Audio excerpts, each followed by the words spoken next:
إله إلا أنت سبحانك إني كنت من الظالمين فاستجبنا له ونجيناه من الغم وكذلك ننجي المؤمنين وفوض أمري إلى الله إن الله بصير بالعباد لا حول ولا قوة إلا بالله حسبي الله ونعم الوكيل نعم المولى ونعم النصير والحمد لله رب العالمين والعاقبة لأهل التقوى واليقين والصلاة والسلام على الرسول المسدد والمصطفى الأمجد والمحمود الأحمد والنبي المؤيد رسول الثقلين جد الحسن والحسين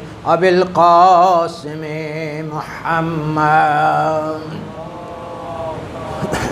ثم الصلاة والسلام على أولاده الطيبين الطاهرين المعصومين المنتجبين المنتخبين لا سيما على صاحب الدعوة النبوية والسعولة الحيدرية والعصمة الفاطمية والحلم الحسنية والشجاع والصبر السجادية والمعاصر الباكرية والآثار الجعفرية والعلوم الكاظمية والحجج الرضوية والجود التقوية والنقاوة النقوية والهيبة العسكرية والغيبة الإلهية القائم آل محمد اللهم كن لوليك الحجة ابن الحسن صلواتك عليه وعلى آبائه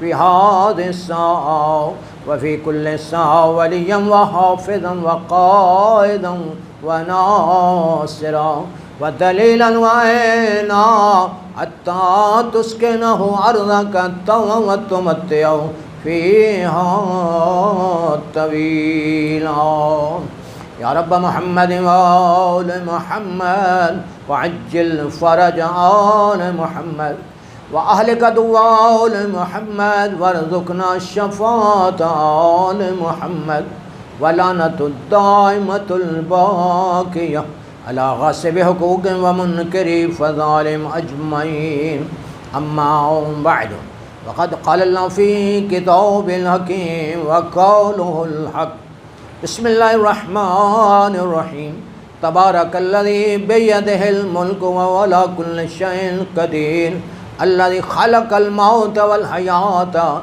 ليبلوكم أيكم أحسن عملا صلوات بر محمد وآل محمد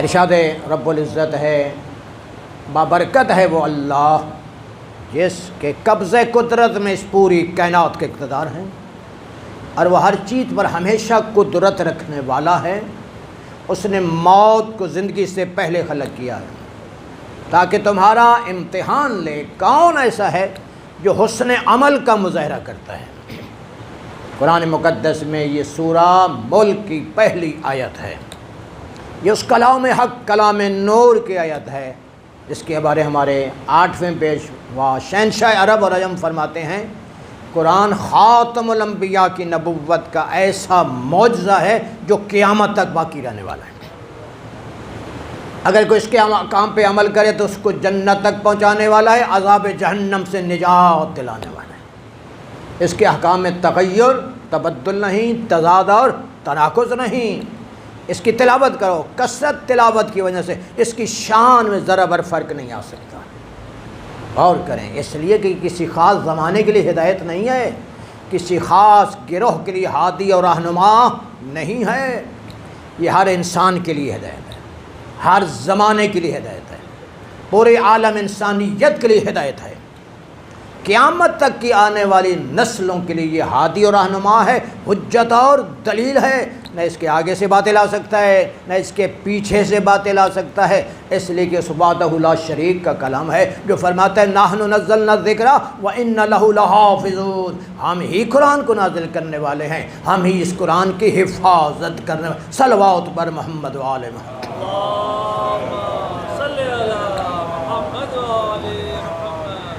ارشاد ہو رہا ہے بابرکت ہے وہ اللہ جس کے قبضہ قدرت میں پوری کائنات کا اقتدار ہے، وہ ہر شے پر ہمیشہ قدرت رکھنے والا ہے۔ اس نے موت کو زندگی سے پہلے خلق کیا ہے۔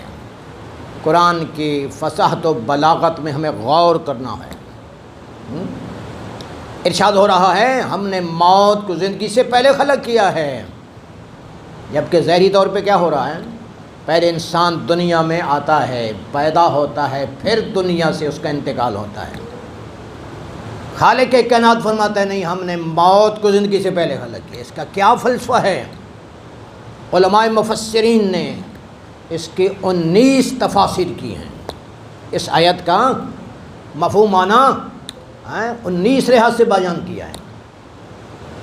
یاد رکھیں قرآن کی تفسیر بالرائے ہم نہیں کر سکتے۔ من فسر القرآن برأیہ فلیتبوأ مقعدہ فی النار، جو اپنی رائے سے قرآن کی تفسیر کرے وہ جہنم میں اپنا مقام بنا رہا ہے۔ اور کیا اپنے نہیں، آل محمد ہی اس قرآن کو بہتر جانتے ہیں، کیونکہ وہی معلم قرآن ہیں، وہی مفسر قرآن ہیں۔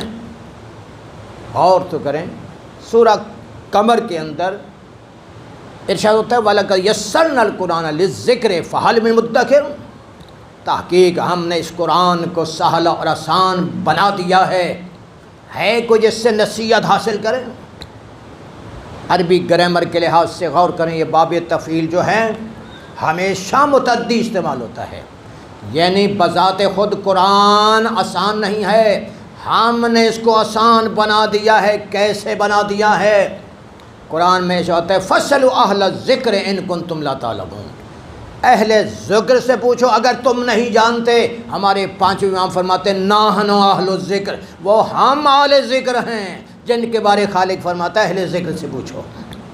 اور کیا اپنے کیوں؟ اس لیے کہ قرآن کا بعض دوسرے بعض کی تفسیر بھی کرتا ہے۔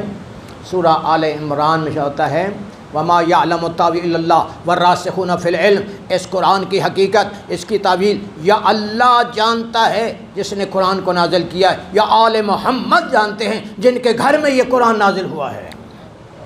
غور تو کریں اس آیت کی فصاحت و بلاغت میں کہا جا رہا ہے یا اللہ جانتا ہے یا وہ جو علم میں راسخ ہیں۔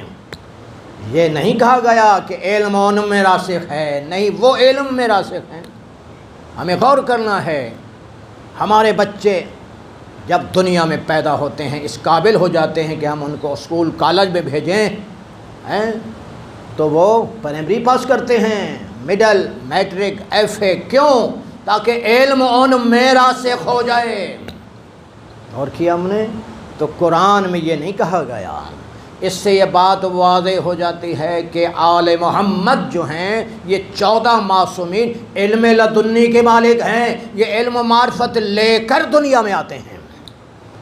دنیا میں ان کو کسی کے بعد شرف تلمذ حاصل کرنے کی ضرورت نہیں ہے، یہ علم قرآن کی تعویل کو یہ جانتے ہیں، ان کے ذریعے قرآن آسان کر دیا گیا، لہذا وہی اس قرآن کی تفسیر بتائیں گے۔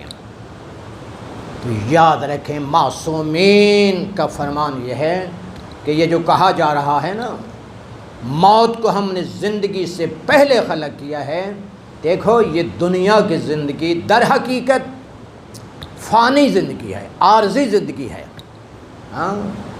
یہ آخرت کے لیے ایک مقدمے کی حیثیت رکھتی ہے۔ الدنیا مظہرۃ الآخرہ، دنیا آخرت کے لیے ذریعہ ہے۔ اس لیے تو قرآن میں سورہ قصص کی 77 نمبر کے وابتغ فیما آتاک اللہ الدار الآخرہ، اے ابن آدم اس دنیا میں رہتے ہوئے آخرت کے گھر کو سنوارو اور بناؤ جہاں تم نے ہمیشہ رہنا ہے۔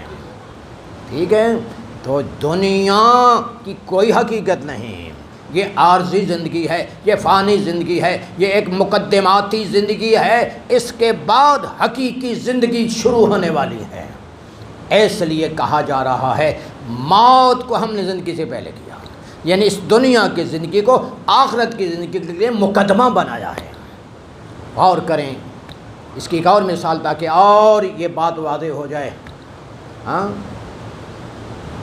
حدیث قدسی میں ہے حبیب لولا کا لما خلقت الافلاک، حبیب اگر تیرا پیدا کرنا مقصود نہ ہوتا تو ہم کائنات کو تخلیق نہ کرتے۔ تو یہ پوری کائنات جمادات کی صورت ہو، نباتات کی صورت ہو، حیوانات ہوں، طرح طرح کی مخلوقات، آسمان ہے، زمین ہے، انبیاء ہیں، اوصیاء ہیں، جو بھی مخلوق ہے یہ پیغمبر کے صدقے میں اللہ نے بنائی ہے۔ اور کیا آپ نے تو سب کچھ بنایا تو پاک پیغمبر کے صدقے میں ہے، لیکن پہلے بھیجا جناب آدم کو ہے، جناب نوح کو ہے، جناب ابراہیم کو ہے، خاتم الانبیاء کو آخر میں بھیجا ہے۔ تو یاد رکھیں اس کا فلسفہ یہی ہے کہ یہ جتنے انبیاء پہلے پیغمبر سے آئے ہیں یہ پاک پیغمبر کی عظمت کے لیے بھیجے گئے، یہ مقدمے کی حیثیت رکھتے ہیں، در حقیقت مقصود سرور کائنات کی ذات ہے۔ صلوات بر محمد و آل محمد۔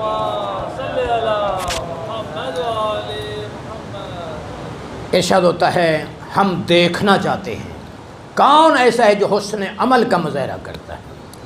پروردگار کو کثرت عمل نہیں چاہیے، اللہ نہیں چاہتا زیادہ نمازیں پڑھو، زیادہ روزے رکھو، زیادہ حج کرو، زیادہ صدقات اور خیرات کرو، نہیں، جو عمل انجام دو وہ خلوص نیت سے ہونا چاہیے، رضائے الہی کے لیے ہونا چاہیے۔ یہی فلسفہ ہے یوم خندق۔ توجہ، مولا کائنات کا حسن عمل اس معیار پہ تھا، اس معراج پہ تھا کہ جب میرے مولا نے دشمن اسلام کو دو حصوں میں تقسیم کر دیا تو پاک پیغمبر فرماتے ہیں ضربت علی یوم الخندق افضل من عبادت ثقلین، علی کی آج کی ضربت ثقلین کی عبادت سے افضل ہے۔ اور کریں یہ حسن عمل کا معیار ہے، یہ خالصتاً اللہ کی رضا کے لیے کارنامہ انجام دینا ہے۔ ثقلین سے کیا مراد ہے؟ سورہ الرحمن میں ہوتا ہے سنفرغ لکم ایھا الثقلان، اے انسانوں اور جنوں کے گروہ ان قریب ہم تمہارے اعمال کو دیکھ لیں گے۔ تو ثقلین سے مراد انسان اور جنات ہیں، اور انسان اور جنات کی غرض و خلقت کیا ہے؟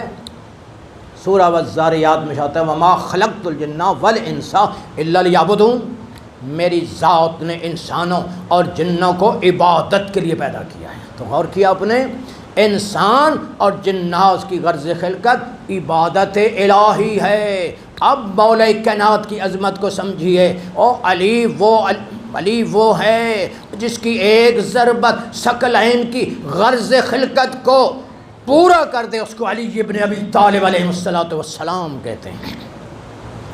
صلوات بر محمد و آل محمد۔ ہم عرض کریں گے پالنے والے، تو اپنے بندوں کے امتحان کیوں لینا چاہتا ہے؟ تو علیم بذات الصدور ہے، عالم الغیب ہے، تو جانتا ہے۔ غور کریں، ہمارے اساتذہ کرام اسکول میں، کالج میں، یونیورسٹیوں میں اپنے بچوں کے امتحان لیتے ہیں یا نہیں؟ امتحان ہوتے ہیں۔ بعض دفعہ امتحان اس لیے ہوتے ہیں وہ دیکھنا چاہتے ہیں، چونکہ جانتے نہیں ہیں واقعی یہ بچے شوق سے پڑھ رہے ہیں، رغبت سے پڑھ رہے ہیں، محنت کر رہی ہیں۔ لیکن بعض دفعہ اساتذہ کرام، ٹیچر حضرات جانتے پہچانتے بھی امتحان لیتے ہیں، کیوں؟ تاکہ اس کو عزت و اکرام سے نوازا جائے، انعام دیا جائے، اس کی حوصلہ افزائی ہو جائے۔ اور کیا پروردگار علیم بذات الصدور ہے، عالم الغیب ہے۔ اللہ چاہتا ہے اپنے بندوں کو دنیا میں بھی نعمتیں عطا کرے، آخرت میں ان کے درجات کو بلند کر دیں۔ یہی وجہ ہے کہ اس نے انبیاء کا امتحان لیا ہے، اوصیاء کا امتحان لیا ہے۔ اور یاد رکھیں جس نبی کا جتنا امتحان سخت ہے اتنا اس کا مرتبہ بھی بلند و بالا ہے۔ ارشاد ہوتا ہے تلک الرسل فضلنا بعضهم علی بعض، ہم نے بعض انبیاء پر بعض کو فضیلت دی ہے۔ غور کیا آپ نے، یہی وجہ ہے جناب آدم کو صفی اللہ کہا گیا، جناب نوح کو نجی اللہ کہا گیا، جناب موسیٰ کو کلیم اللہ کہا گیا، جناب عیسیٰ کو روح اللہ کہا گیا، جناب ابراہیم کو خلیل اللہ کہا گیا، اور خاتم الانبیاء کو حبیب اللہ کہا گیا۔ یاد رکھیں اردو زبان میں خلیل اور حبیب کو معنی دوست ہوتا ہے، لیکن عربی زبان کی یہ فصاحت و بلاغت ہے۔ یاد رکھیں عربی زبان میں خلیل اس سے کہتے ہیں جو اللہ سے اظہار محبت کرے، اور حبیب اس سے کہتے ہیں جس سے اللہ اظہار محبت کرے۔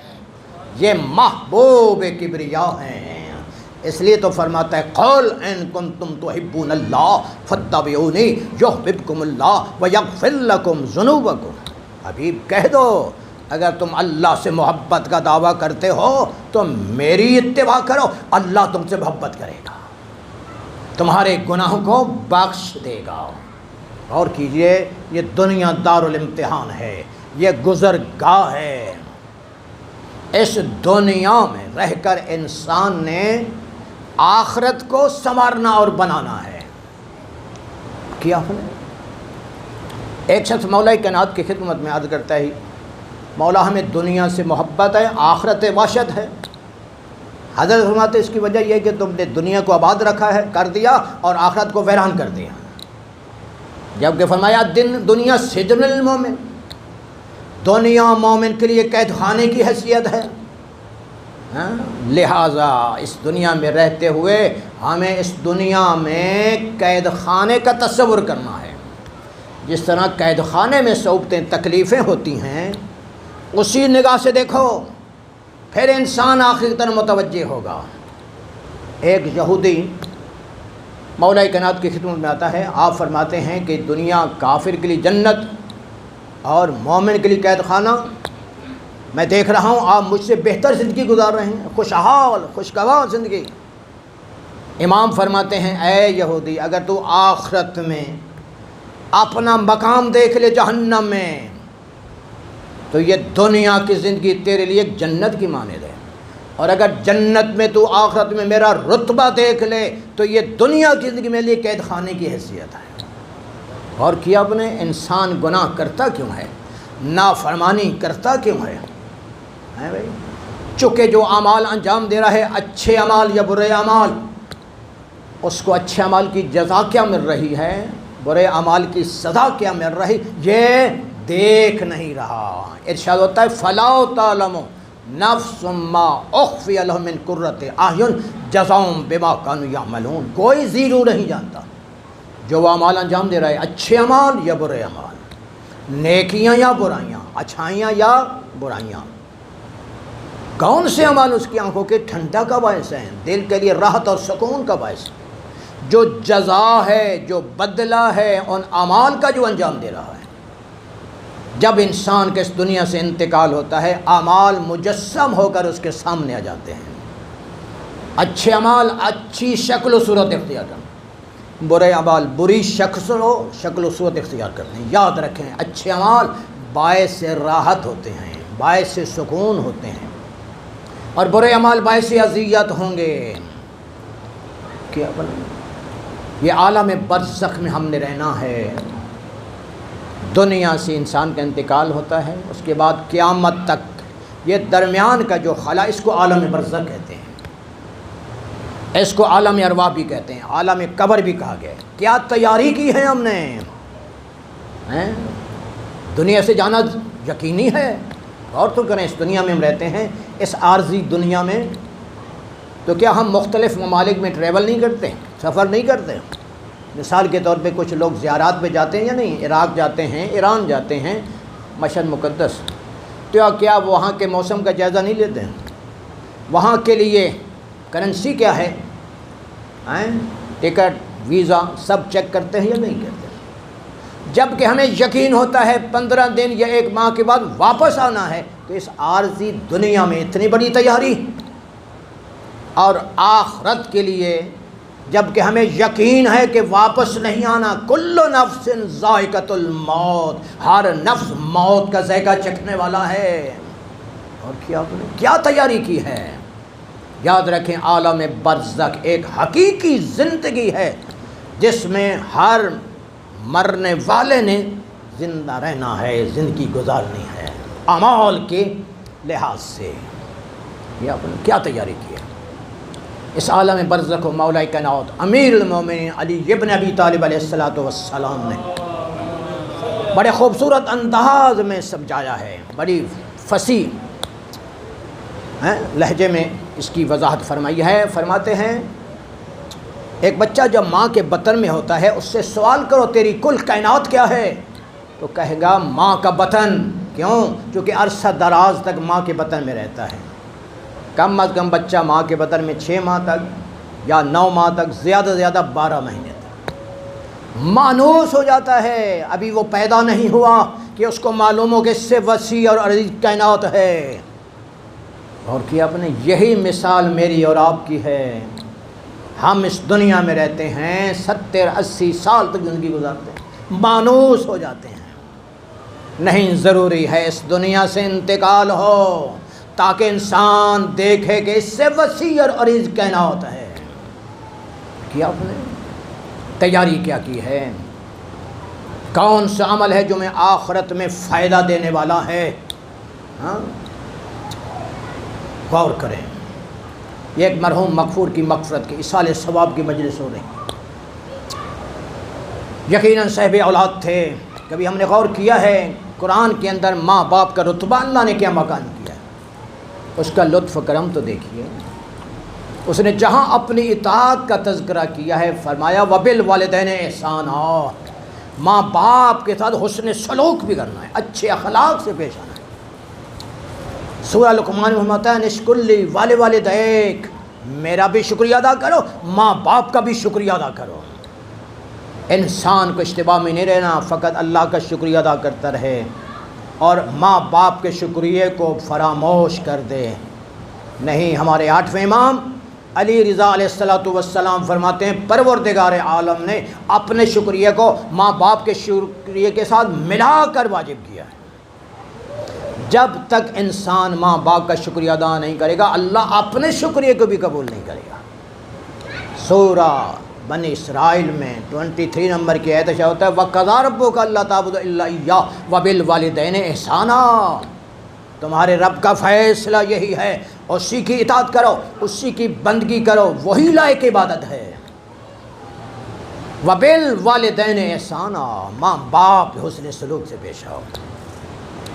اِمَّا يَبْلُغُنَّ عِندَكَ الْكِبَرَ أَحَدُهُمَا أَوْ كِلَاهُمَا فَلَا تَقُل لَّهُمَا أُفٍّ وَلَا تَنْهَرْهُمَا وَقُل لَّهُمَا قَوْلًا كَرِيمًا، اگر تمہاری زندگی میں دونوں یا ایک بڑھاپے کو پہنچ جائے، آخری ایج کو پہنچ، خبردار اف تک نہیں کہنا۔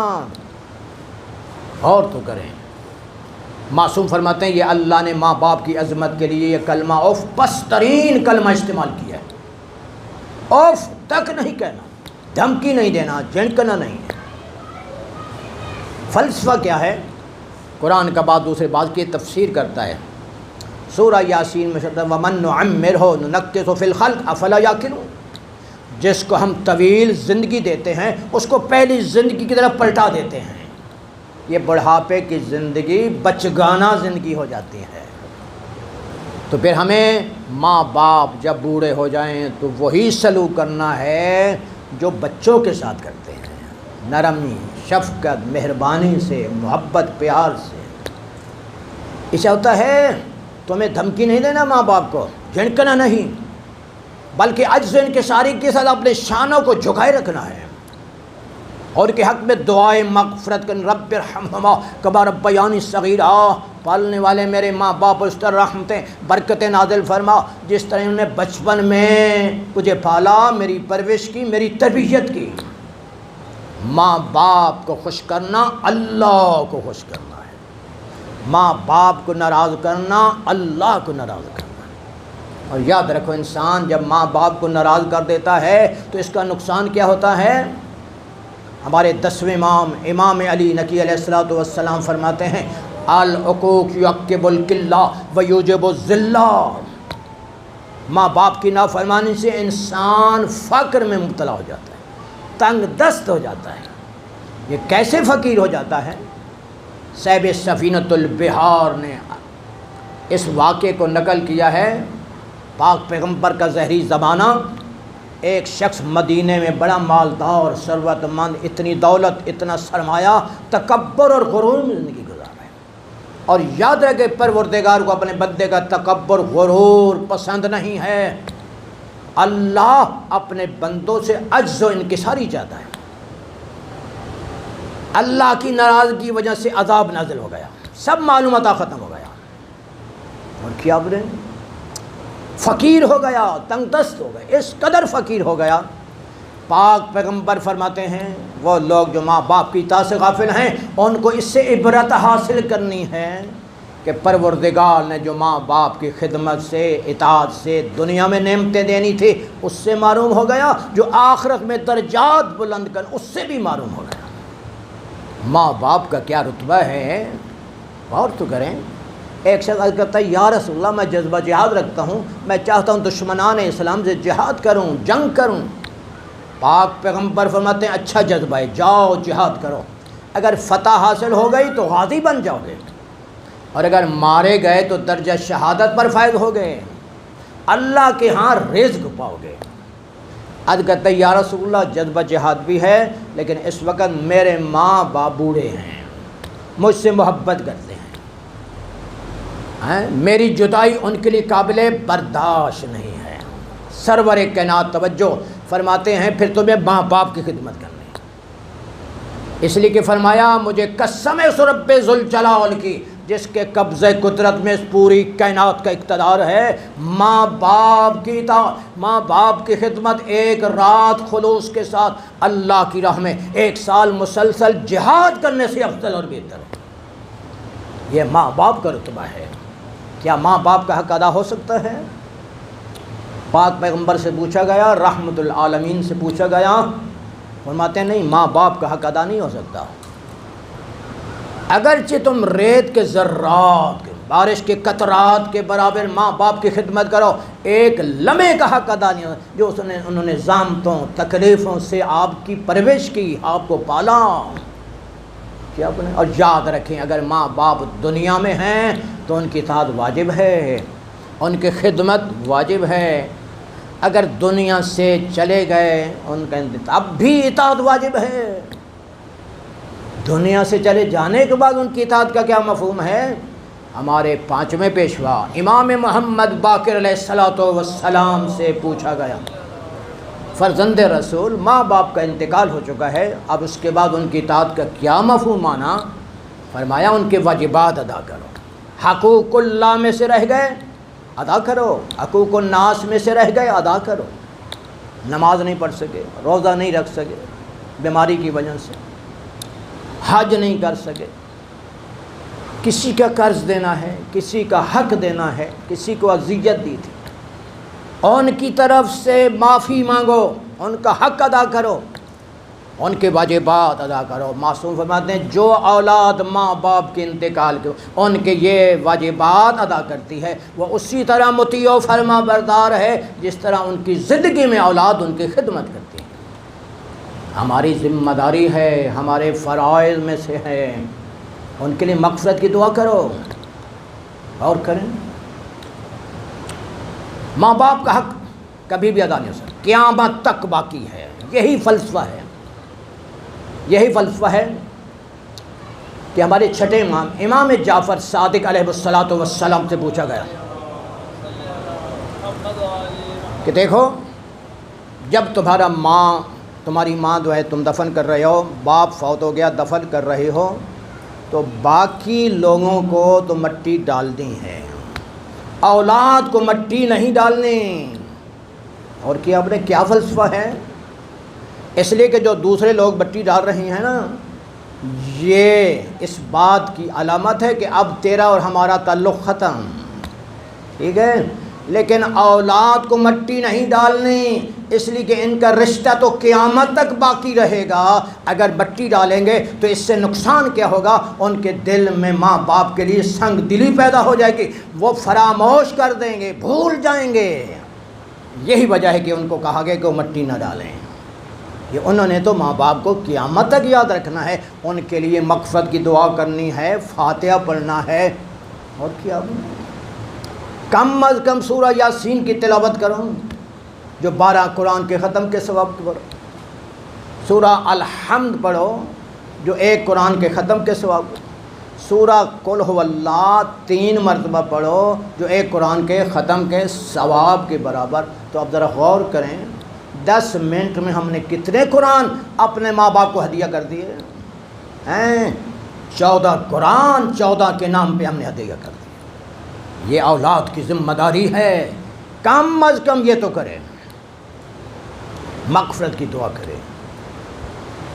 سید الشہداء کی عزاداری کا اہتمام ہونا چاہیے، اس سے ہمارے گناہ معاف ہوتے ہیں، ہمارے مرحومین کی مغفرت ہوتی ہے۔ اور کیا بنے بہترین عمل مرحومین کے لیے زیارت عاشوراء ہے۔ زیارت عاشوراء کی افادیت مسلمات میں سے ہے۔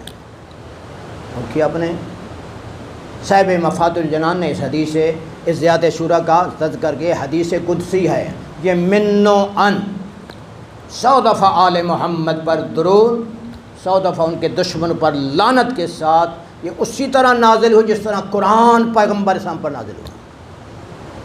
اس زیارت عاشوراء کے پڑھنے کا ثواب کیا ہے؟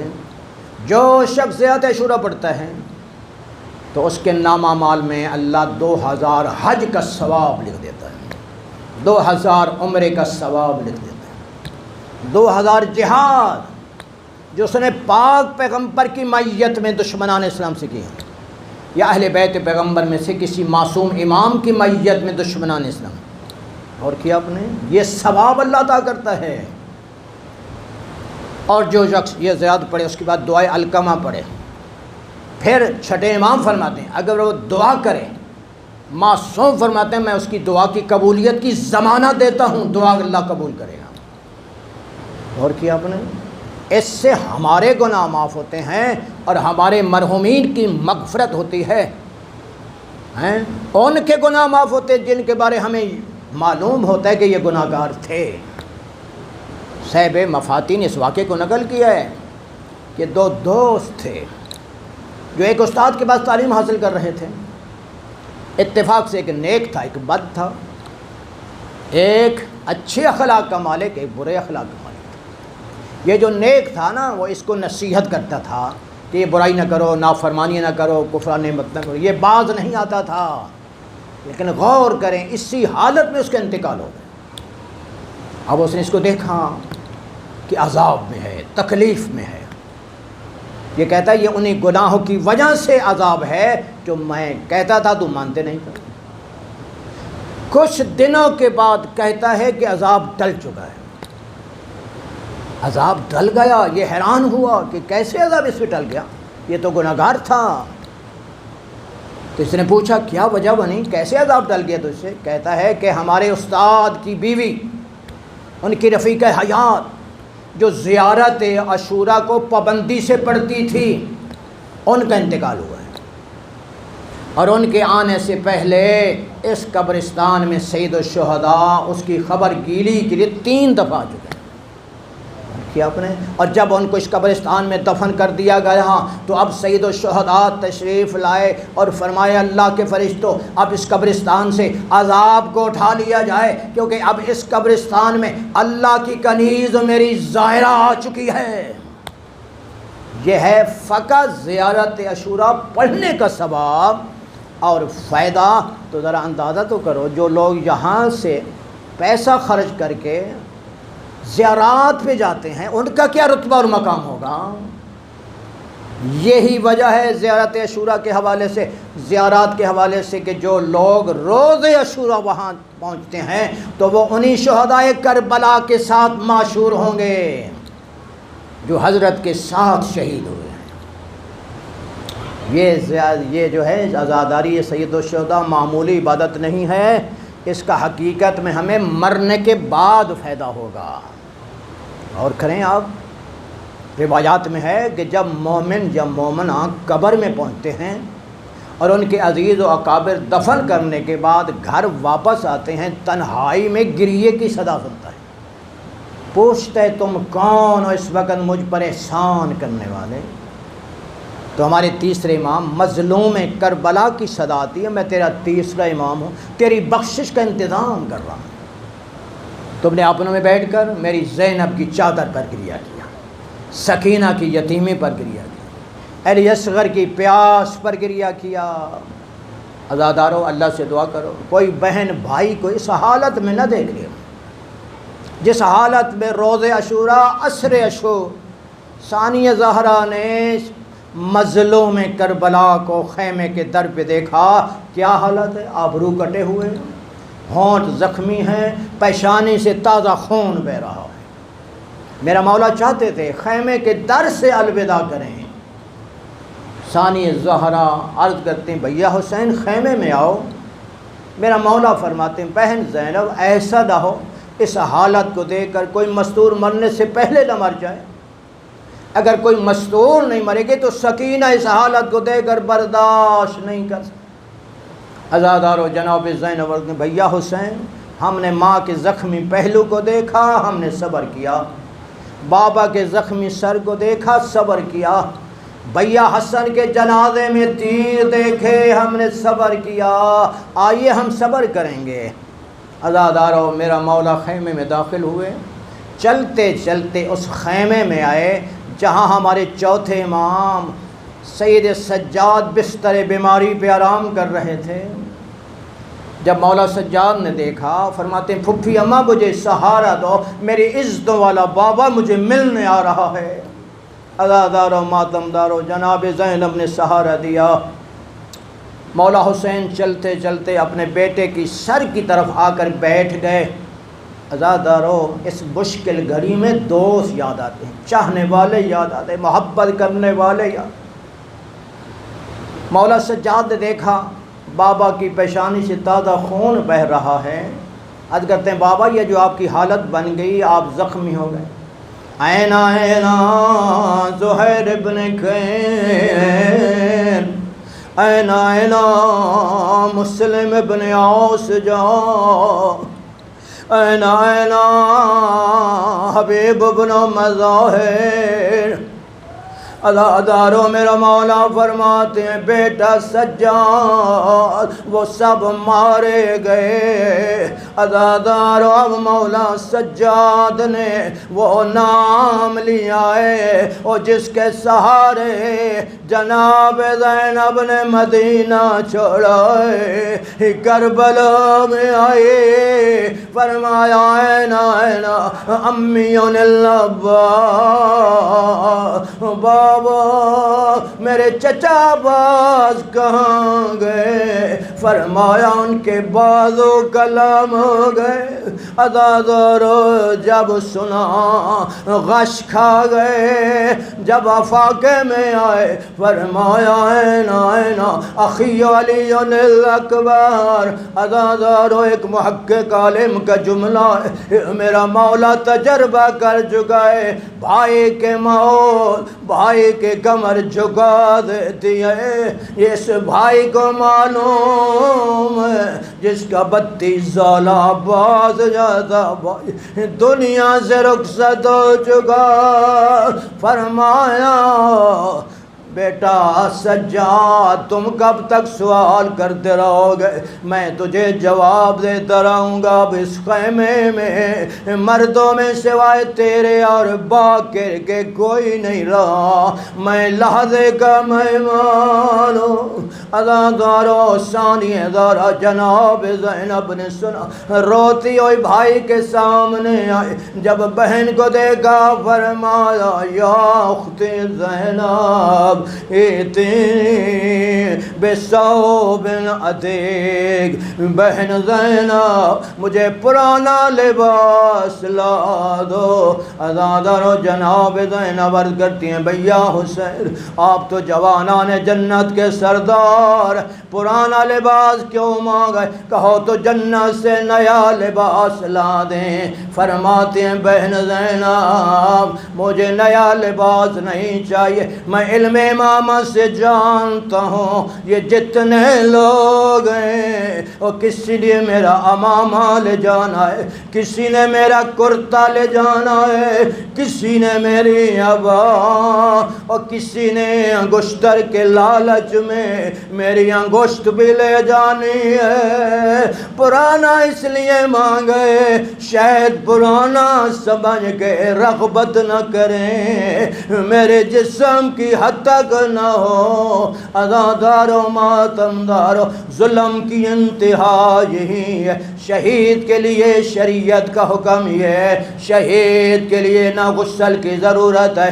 نہ کفن کی ضرورت ہے، شہید کو اسی لباس میں دفن کرو جو اس نے زیب تن کیا ہوا ہے۔ ظلم کی انتہا یہی ہے، جو مظلوم کربلا نے لباس زیب تن کیا ہوا تھا وہ بھی ظالموں نے اتارا۔